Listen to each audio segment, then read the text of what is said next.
Once you stop feeling sorry for yourself, having a pity party, blaming other people, making excuses, procrastinating, being afraid to change and move and grow, coming up with a million reasons why you have no inclination to want to change, by making a trillion excuses why you're not going to change, that's when your world's going to open up.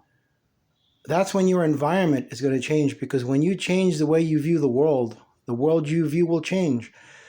The energy you're offering is the energy you're receiving. Ask yourself this most profound question. What is it that's most important to you in your life? And then have the courage to build the remainder of your life around the answer. You gotta stop making excuses. Look at all the time that you waste watching YouTube, Facebook, Twitter, all that garbage. That's there for a reason. It does what it's designed to do, to waste your time and to distract you. The universe will always send you everything you've asked for, and then it's going to send a multitude of distractions to see if you destroy the very thing you've asked for, to see if your intentions were veritable or disingenuous. You know, you're asking God, oh, I want this, I deserve that. And then when it finally comes, not the way you've envisioned it, because that very rarely happens.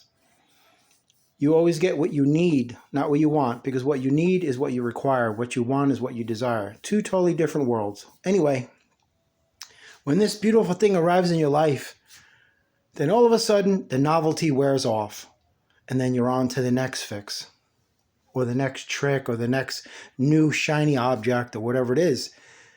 You got to stop sabotaging yourself.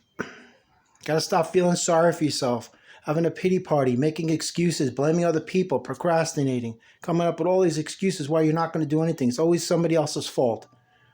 You know, it's always somebody else's problem. Somebody else is responsible for my life being a disaster. No, it's not. You can only do that for so long. You can only blame society for so long before you have to look in the mirror and face the truth, because the person that you look at in the mirror, that's the person that's causing you all kinds of problems. That's the only person stopping you, blocking you, preventing you from growing. So you could sit there and have a pity party all day long and eat gallons of ice cream and chocolate and sit and watch these ridiculous movies. They just feed into your self-deprecation and your pity and your nonsense. How you can't live in truth. God forbid somebody should tell you something real about yourself. You just have a freaking emotional meltdown. You implode. I've seen this happen a million times. That's why people can't live in truth, because they're not of truthful nature. That's why they get not even hurt by it. They get freaking outright enraged when you tell them something truthful about themselves, because they're not designed to hear that.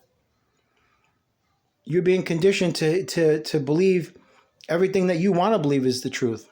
And that's not the truth.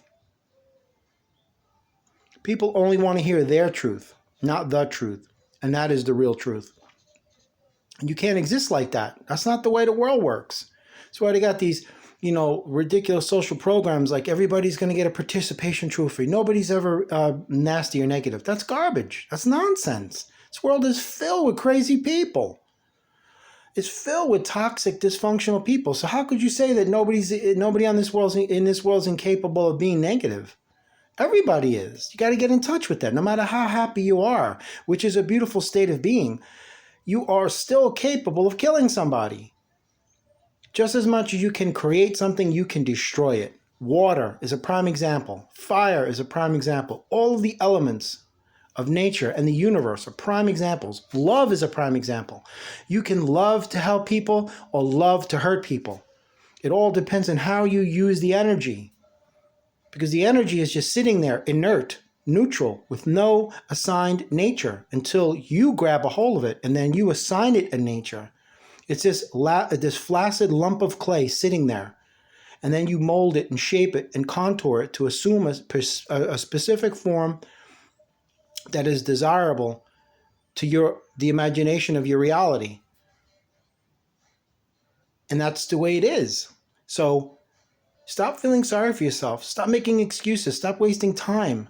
Stop dancing around what has to be done. Stop procrastinating. Stop being lazy. Stop blaming other people. Stop being afraid. Stop being afraid to do what God put you here to do. Not just live your dreams and aspirations, but use your talents and abilities, your gifts, your wisdom, your intelligence to help others. That's what I've said in previous videos. If we all form a collective consciousness that is of the light, the earth will become the brightest star in the universe.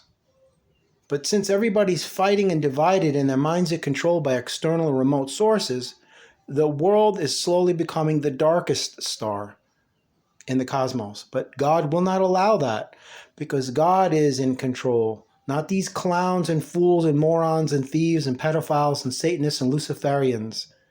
They're a joke. They have no power. Evil induces the very fears from which it feeds, because the darkness has no power. The darkness is the grandest illusion of them all. God is darkness. God is evil, but God is good, because God is sending you these evil things to test you. As I've said before, you will always get exactly what you ask the universe for, and then you're going to get a whole bunch of distractions to see if you're going to ruin that thing you've been asking for or not. How do you weed out people who are genuine and sincere and honest, or people who are liars and hypocrites and phonies? That's the best way to do it. That's the only way to do it. So you got to stop making excuses. Whatever that thing is you've been putting off or afraid of, or you put on the shelf for decades, get